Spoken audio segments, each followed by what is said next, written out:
প্রিয় দর্শক, আশা করি সবাই ভালো আছেন। দেশ এবং দেশের বাইরে বিশ্বের বিভিন্ন প্রান্তে এই মুহূর্তে যারা আমাকে দেখছেন এবং শুনছেন, আপনাদের সবাইকে শুভেচ্ছা জানাচ্ছি। আমি অ্যাডভোকেট আশেক এলাহি। আইনের বিভিন্ন বিষয় নিয়ে কথা বলি, আইনকে সহজভাবে আপনাদের সামনে তুলে ধরার চেষ্টা করি। আজকে কথা বলবো সরকারি দলিল বলতে কি বোঝায়। যে আমরা যে বলে থাকি যে সরকারি দলিল বা সরকারি রেকর্ড, অর্থাৎ সরকার কর্তৃক প্রবর্তিত বিভিন্ন সরকারি আদেশ অনুসারে সরকারি কর্মকর্তা, সরকার কর্তৃক নির্ধারিত ব্যক্তি দ্বারা, কর্মকর্তা দ্বারা স্বাক্ষরিত, সত্যায়িত সেই সকল দলিলকে এক কথায় যদি বলি আমরা সরকারি দলিল। এই বিষয়ে সাক্ষ্য আইন, অর্থাৎ বাংলাদেশে প্রযোজ্য 1872 সনের সাক্ষ্য আইন, এই আইনের 74 ধারায় এই সরকারি দলিল সম্পর্কে বলা হয়েছে যে সরকারি দলিল বলতে সেই সকল দলিলকে বোঝায় যেটা ব্যাখ্যা করলে এরকম দাঁড়ায়, অর্থাৎ যে সকল ডকুমেন্টের বা দলিলের কপি, সইমোহরি কপি বা নকল বা সার্টিফাইড কপি প্রয়োজনে আবার নেওয়া যায় বা সংগ্রহ করা যায়, সেগুলোকে সরকারি দলিল বলা হয়েছে।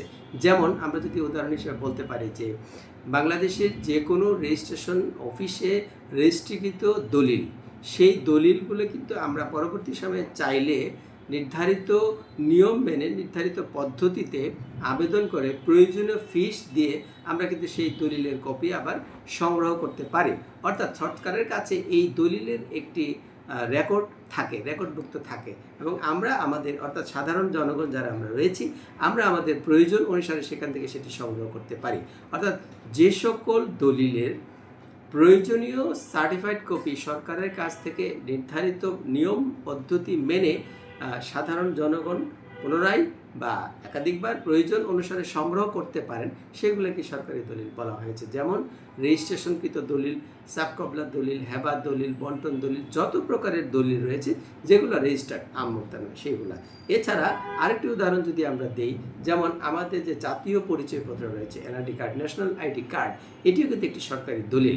আমরা কিন্তু সেটি যখন যদি কখনো হারিয়ে যায় বা কোনো কারণে নষ্ট হয়ে যায়, পুড়ে যায়, আমরা কিন্তু আমাদের সরকার কর্তৃক নির্ধারিত নির্বাচন কমিশন অফিস যেটি রয়েছে, সেখান থেকে কিন্তু আমরা এর কপি, অর্থাৎ নকল বা কপি সংগ্রহ করতে পারি আমরা সেখান থেকে। এছাড়া যেমন রয়েছে কোনো জমির রেকর্ডের যে পর্চা রয়েছে, সেই পর্চা, নকশা, এগুলো কিন্তু আমরা সরকারের কাছ থেকে চাইলে আমরা নির্ধারিত ফিস দিয়ে, নির্ধারিত পদ্ধতি বা নিয়ম অনুসারে সংগ্রহ করতে পারি। অর্থাৎ যে সকল ডকুমেন্ট সাধারণ মানুষের প্রয়োজনে সরকারের কাছ থেকে এর কপি সংগ্রহ করতে পারেন, সহজভাবে সেটিকে সরকারি দলিল বলা হয়েছে। এবং এই সম্পর্কে সাক্ষ্য আইনের 74 ধারায় বলা হয়েছে সরকারি দলিল সম্পর্কে। এবং এই সরকারি দলিল ছাড়া আর যে সকল যত রকমের ডকুমেন্ট, কাগজ রয়েছে, সেটি হচ্ছে এক কথায় বেসরকারি দলিল, এবং এই সম্পর্কে বলা হয়েছে সাক্ষ্য আইনের 75 ধারায়। আজকে এই বিষয়টি আপনাদের সঙ্গে শেয়ার করলাম যে কোনগুলো সরকারি দলিল এবং কোনগুলি বেসরকারি দলিল। এতক্ষণ সাথে থাকার জন্য আপনাদের সবাইকে ধন্যবাদ জানিয়ে আজকে এখানে রাখছি। আল্লাহ হাফেজ।